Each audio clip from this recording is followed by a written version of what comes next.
Is your bracket busted or did you hammer the books like the clients and I did over the past 4 days? We're going to talk all things NCAA tournament, and I'm giving out another MLB win total completely free. Let's get into it. Welcome into the third ever edition of the Weekly Huddle, where we give strong opinions and takes, and controversial ones at that, on all things happening in the sports betting world. Kind of a fun show where we just talk about whatever. So whether you agree with me, disagree, drop a comment down below and let me know what you think. The first topic on this week's slate is going to be who really has a legit chance at winning the national title of the remaining teams. So if we get right into it, obviously Auburn and Duke have legit chances. Auburn, the number one overall seed, and Duke just dismantling everyone they play. Cooper Flag, the ankle is a problem no more.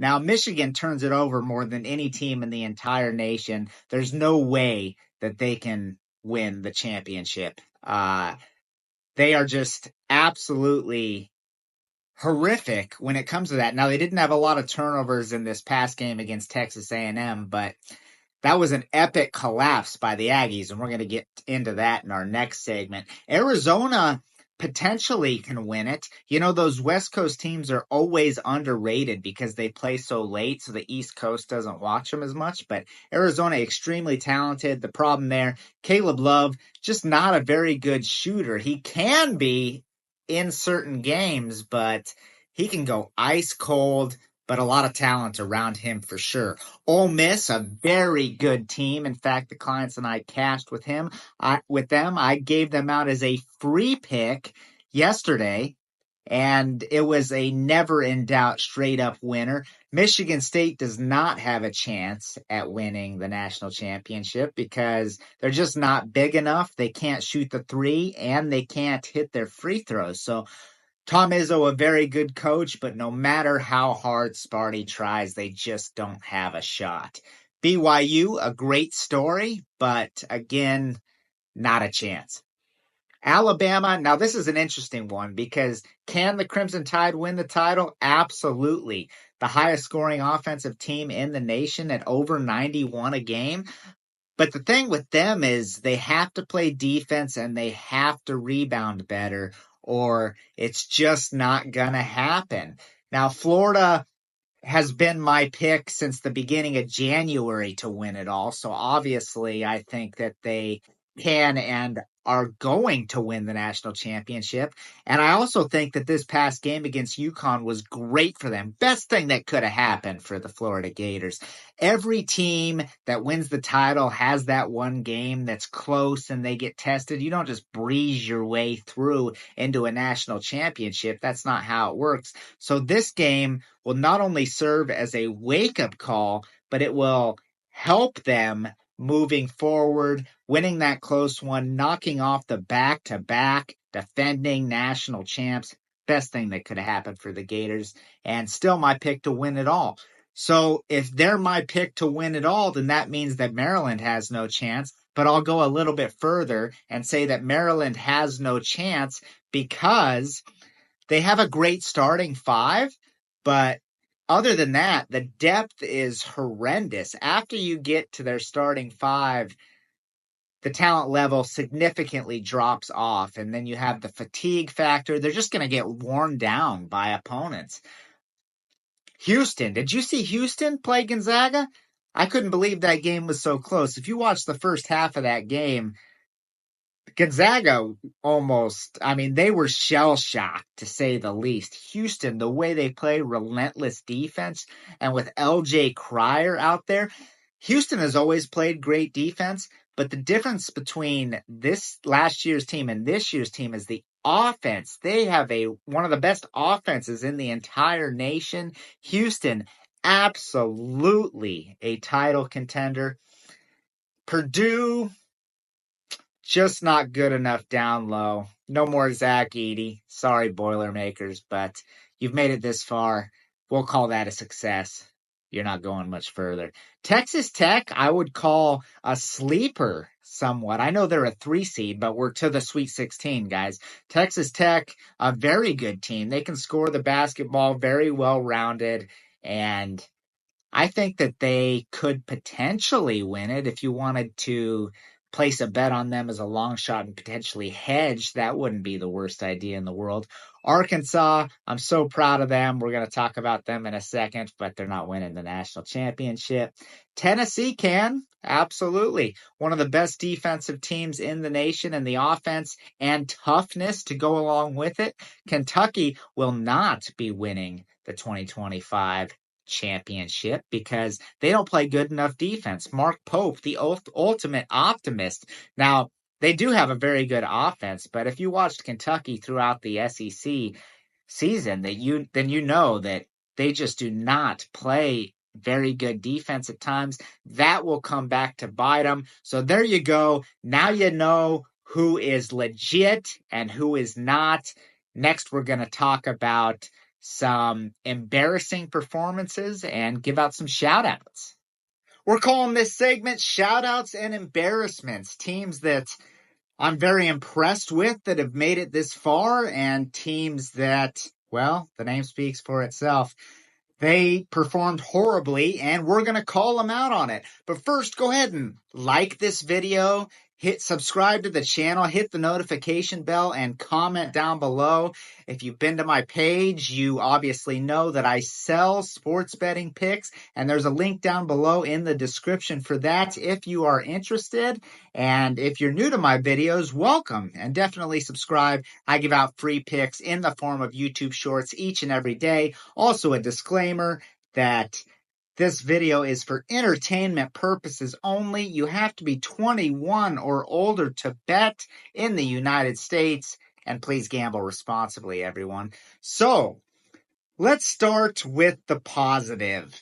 The Arkansas Razorbacks. I am so proud of John Calipari in Arkansas. John Calipari was kicked out of Lexington. He landed in Fayetteville, Arkansas, had no team, and then they started out 0-5 in the SEC, and now they find themselves in the Sweet 16, and in Calipari-like fashion, came out with one of his great quotes. They put us in a coffin, but they forgot the nails, and Arkansas, I've been screaming that they've been underrated for a while now because of that poor start. This team has a lot of talent, and they have a lot of fight. One heartbeat is the motto in Fayetteville right now for this team, and they are sure playing great. Just knocked off St. John's and Rick Pitino in a clash of two future Hall of Fame coaches. Arkansas Razorbacks, a huge shout out, biggest of the opening round and the second round. Our second shout out is going to be Ole Miss, the underdog. I said live dog alert yesterday. I didn't say they're going to hammer them into the ground. Now, Ole Miss is a very well-rounded, good team. Another great coach in Chris Beard, who you might be familiar with because he's been around, got into a little bit of trouble, found himself at the Ole Miss Rebels facility, and he has them off and running. They were a good team last year. They're borderline great now. Sean Padula, the transfer from Virginia Tech, and Malik Dia down low, they headline this offense, but it's really a team effort. They rank top 25, top 30 in efficiency on both sides of the ball, and they take care of the basketball. They're like number 3 in the nation in offensive turnover rate.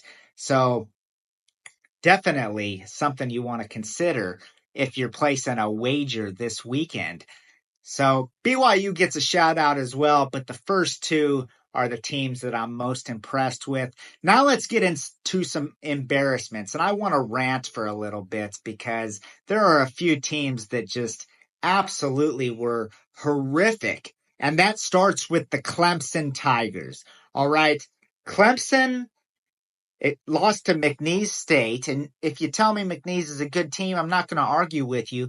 But Clemson There's no reason that they should have had 14 points at the half. This team had 18 points with under 15 minutes to go in the game. Not in the first half, in the game.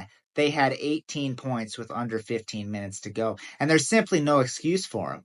I'm not mad at it because I didn't have a wager on it, but it was so hard to watch because Clemson has made us so much money this season. I think every time we bet on the Clemson Tigers, they have cashed for us this year. And this is an experienced group. This is the team that made a run a year ago. A lot of those guys are back. So probably the worst performance I saw over the weekend, but that could be rivaled by this next one, and that is the Georgia Bulldogs. Now, Georgia got absolutely waxed by Gonzaga, but the reason they made this list is because they started the game down 27-3.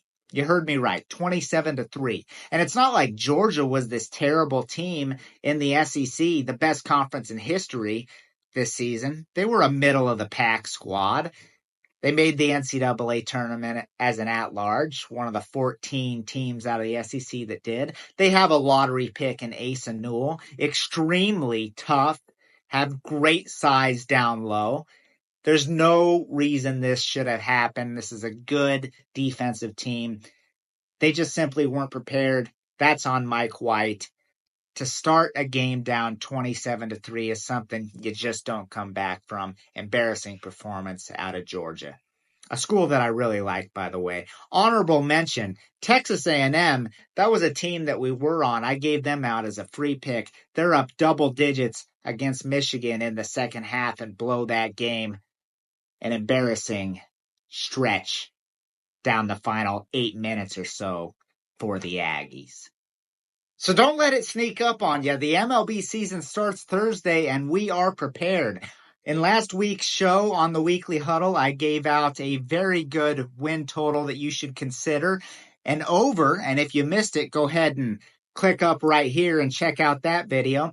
Also, don't forget to comment down below on anything that I've said, whether you agree, disagree. Drop who you think is going to win the national championship in the NCAA tournament, and any upcoming teams you like for the baseball season. Who's going to win the World Series this year? Let us know down in the comment section below.